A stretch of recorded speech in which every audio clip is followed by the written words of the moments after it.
For my body system presentation, I'll be going over mental health in the geriatric population. So changes in the geriatric population when it comes to mental health. First of all, it's important to note that mental health disorders like the ones I'm about to talk about in this presentation are not a normal process of aging. But the risk factor does go up when you increase in age. So mental health is often underrecognized and undertreated in older adults because people think it's just a normal part of aging, but it's definitely not. So some things I'm going to be talking about that can change in the geriatric population for mental health are memory loss, specifically Alzheimer's disease, depression, anxiety, PTSD, and suicide. So some pathophysiology of mental health in general. Mental health disorders, like the ones being discussed, again, are not normal parts of aging.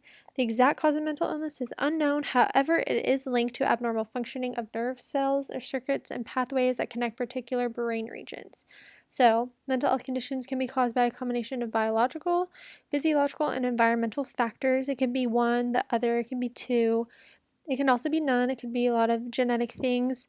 So keep that in mind. But again, the cause is as a whole unknown. So there's the pathophysiology of anxiety, depression, PTSD are all the same as they are in younger adults. So if you're wondering about that, it doesn't change. The patho is the same in a younger patient as a geriatric patient.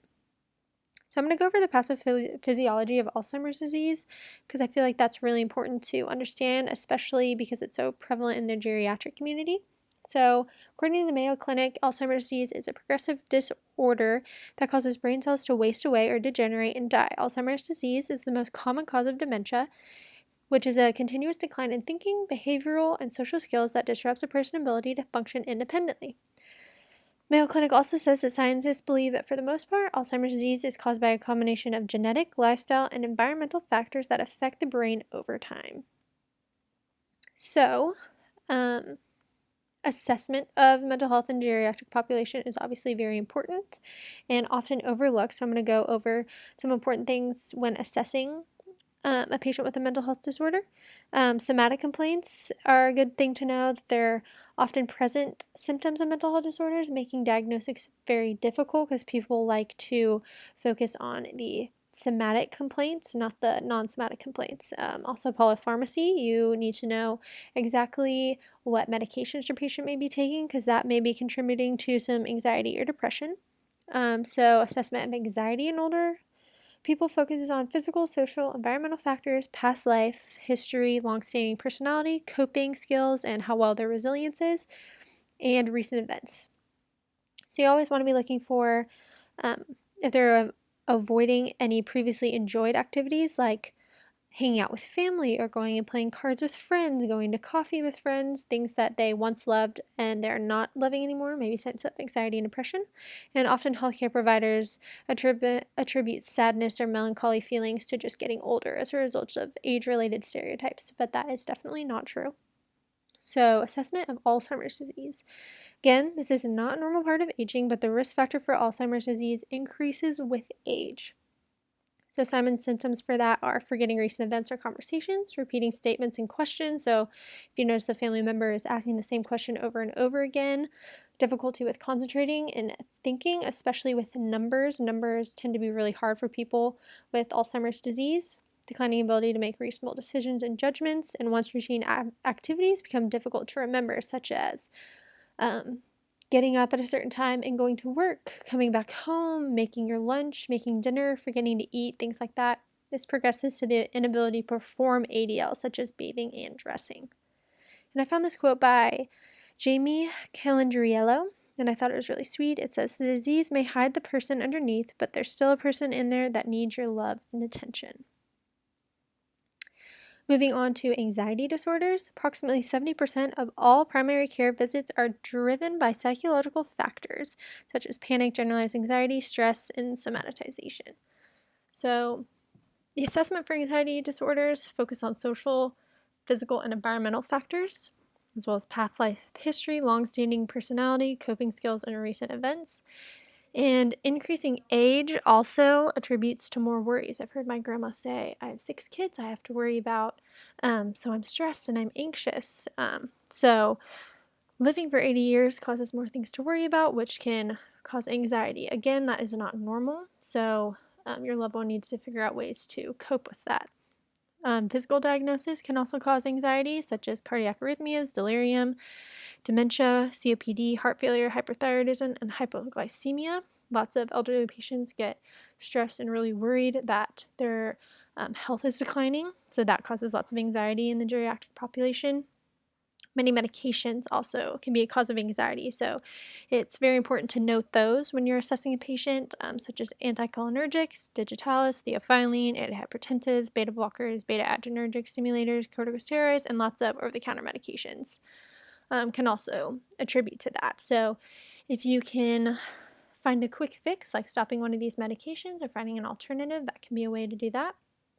And depression, which is also very common in the elderly population. So without treatment, depression can impair an older adult's ability to function and enjoy life and can contribute to poor overall health compared to older adults without depression. Those with depression often need greater assistance with self-care and daily activities and often recover more slowly from physical disorders.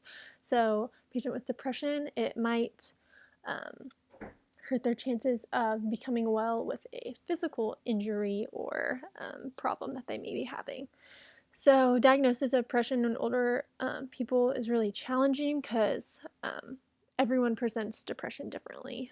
And it's also hard to differentiate somatic complaints from the physical symptoms associated with this chronic illness. So, assessment should focus on non somatic complaints such as sadness, helplessness, hopelessness, difficulty making decisions, and irritability. And some common signs of symptoms is decreased energy and motivation.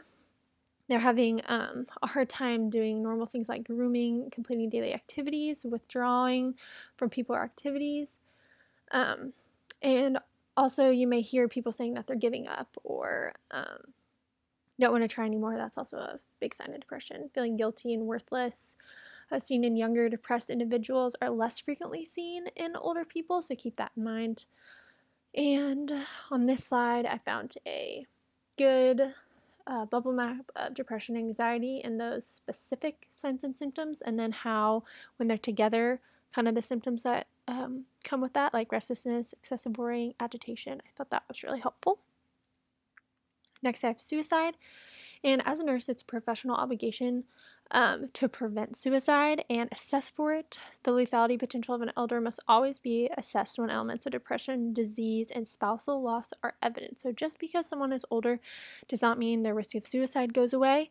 They are still fully capable of doing that, especially since they're taking so many medications. That could be a way that they are planning to commit suicide, is overdosing on medication since they have so many that they have available to them. Also, just like a younger patient, you always want to assess for their risk for suicide, asking straight up questions like, have you ever thought about killing yourself? Are you thinking about killing yourself? How often have you had these thoughts? How would you kill yourself if you decided to do so? Figuring out if they have a plan or not. So that's, again, the same for a younger individual. PTSD. This care of an elderly patient with PTSD involves being very aware of their past experience and triggers. Always assess for trauma and related symptoms, and that should be routine, especially with the older population in World War II and the baby boomer generations are big risk factors. I know both of my grandparents were in the military, and that comes with lots of traumatic events that could have led to PTSD, so you always want to assess for that. So also along with the elder population, they may be more likely to report their physical concerns like pain, sleeping difficulties that are also signs of PTSD. So you want to go over those with them. Asking about issues or concerns may prompt a description of emotional reactions. So be on the lookout for reports of physical complaints, delirium, depression, and thoughts of suicide. And then I have a few things that I want families to get from this presentation. And the number one thing is families should be aware that mental health disorders are not a normal part of aging. So they need to seek medical attention. If any of the signs or symptoms I described in this presentation are seen in a loved one, you have to be aware of the risk factors that accompany many mental health disorders, such as being in the military, being a part of the baby boomer generation, losing a spouse can cause depression, things like that. Be aware of risk factors. If you're having any concerns, have your loved one take a mental health screening. Those are available readily online, or if you would rather have the HPC give that, you can contact them and they can do that for you. Then know when to stand up for your loved one. Social isolation And loss of interest in activities are not due to aging, so don't let an HCP try and tell you that it's just because they're getting older. That's not true. That's something that is a serious mental illness and should never be brushed to the side.